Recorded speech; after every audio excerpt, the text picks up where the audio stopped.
In just 2 days, 20 of the Democratic presidential candidates will face off again at the second primary debate of the 2020 election season. This time, the candidates will take the stage in Detroit, where on Tuesday evening, Senators Bernie Sanders and Elizabeth Warren will compete to represent the progressive base. And on Wednesday, eyes will be on Senators Kamala Harris, Cory Booker, and former Vice President Joe Biden after their recent face-offs over racial issues. Of course, that's 5 candidates out of 20. For most of the other 15 who made the cut, this week will be about getting the right kind of attention they need to stay relevant. Joining me now, presidential candidate Andrew Yang. He is the founder and CEO for Venture for America. Mr. Yang, what is your strategy for the debates, the second debates that will take place Tuesday and Wednesday in Detroit? Well, my strategy is to continue to introduce myself to the American people. I spent 7 years helping create hundreds of jobs in Detroit. It's going to be great to be back there. And my plan, the Freedom Dividend, would put almost $500 million every single month into the hands of Detroit residents and families. And that's the kind of big move we need to make to rebuild that city and so many other communities around the country. How would it put $500 million in their hands?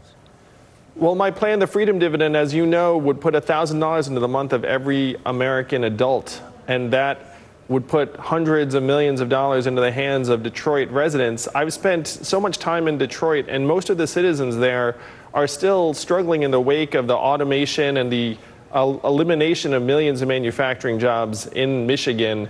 And so we need to put more of the gains from the 21st century economy directly into their hands and the hands of their families so they can actually start to rebuild.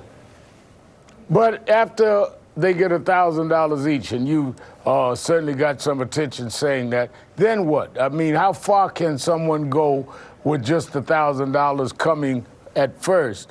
Where do we go from there? What will be the way you would alter the economy that it would make it fair? When we see that we are in pretty good economic times, but blacks are still doubly unemployed to whites, how would we deal with the race gap beyond just giving everybody $1,000?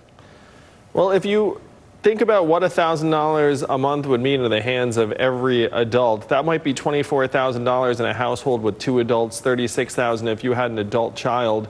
And so this money would not only go into the individual's hands, but it would supercharge religious organizations, nonprofits, community organizations. It would make it so that our economy actually revolves around our needs and values. And one of the things I like to talk about is if you see someone who's struggling and homeless on the street, right now, what is the incentive to help pick that person up? Right now, that incentive is essentially zero. And if you know that person's now getting $1,000 a month, all of a sudden the incentive to help that person get on their feet is $12,000 a year. This would be a huge game changer for millions of American families. And this is just the beginning. This is the foundation we have to lay, and then start building on top of it in terms of the organizations and the opportunities that can help give every American a path forward. But even if we accept that, and that's another question, but even if we accept that, how does it close the inequality problem? If everyone is getting $24,000 a year, those that are up still remain up with their, and they just get $24,000, and those that are down still remain down proportionally with $24,000. How do we bring about more of equality in opportunity? Well, Rev, $24,000 in the hands of someone who's starting with a lower base actually is a huge leg up. If we were to give Jeff Bezos $1,000 a month, he might not even notice. But you know that if you're in a community that's struggling, $1,000 a month would help get the boot off of your throat, would make it so that car repairs are an inconvenience instead of this massive crisis. So by the numbers, $12,000 a year goes much, much further in certain communities that have lower access to opportunities. And Martin Luther King championed this very idea. He called it the guaranteed minimum income in his 1967 book, Chaos or Community. This is what he was fighting for when he was assassinated in 1968. To me, it's a tragedy that it's 50 years later, and for whatever reason, we've forgotten the central mission that he was fighting for on the day he was assassinated.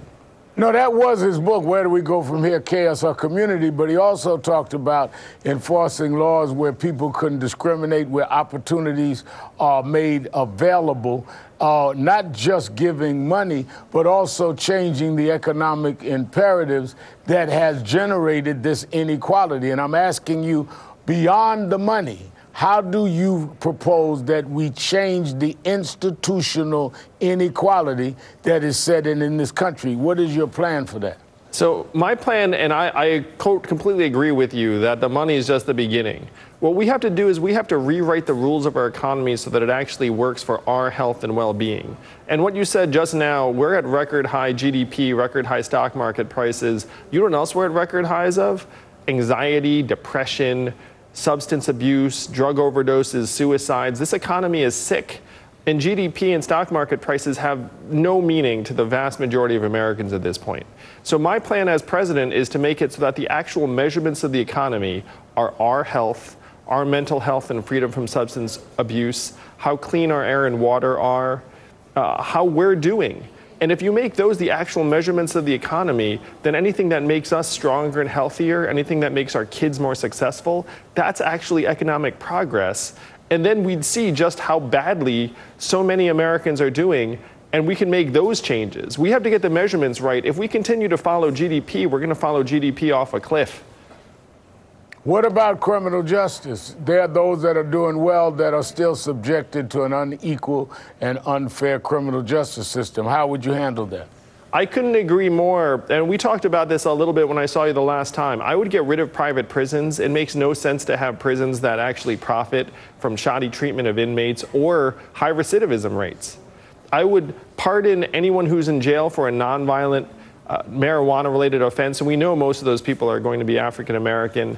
I would get rid of this punitive cash bail system where we're throwing people in jail for being poor, and it should not be a crime to be poor in the United States. So we need to go in and we need to try and address the problems in our criminal justice system one by one. But certainly putting money into people's hands. Imagine if you came out of prison and you were getting $1,000 a month.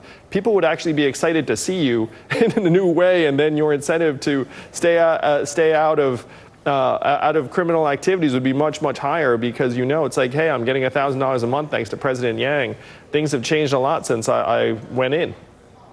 All right. Thank you very much for being with us, Andrew Yang. We'll be watching you this weekend, the debates. I feel cheated, man. I thought we were going to see each other in person, but you're in Atlanta. Well, I'll be in Detroit for the debates, though. We'll see each other. I'll see you this week then, Rev. Thank you. All right. Up next.